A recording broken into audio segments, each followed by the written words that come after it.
Among these vessels docked at the port of Barcelona is a tanker that's just come in from Marseille. Its cargo, 36,000 cubic metres of drinking water.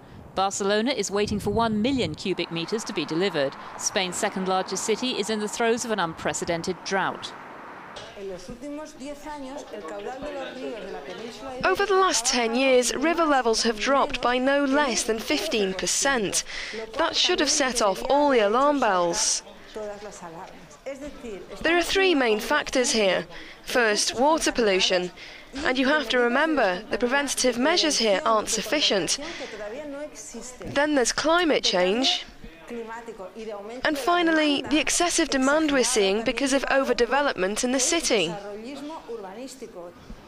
Having issued its own statement, the Catalan government did all it could to refuse us entry to the port, even just to film the ship from Marseille, a standard commercial vessel in the harbour.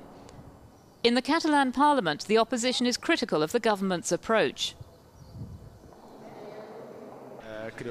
I think the government has handled the water crisis very badly. There's been no transparency and no clear solutions. What our party advocates above all is saving water and more efficient management of the resource. In other words, connecting up networks and using recycled water. In the city area, neither residents nor tourism officials have received any guidelines for saving water. Some miles outside the city, this farmer shows us his system for using recycled water. It took 20 years of lobbying by the agricultural unions to get it installed.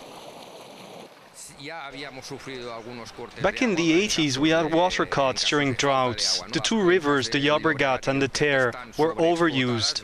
You didn't have to be a genius to work out that we were going to have water shortages.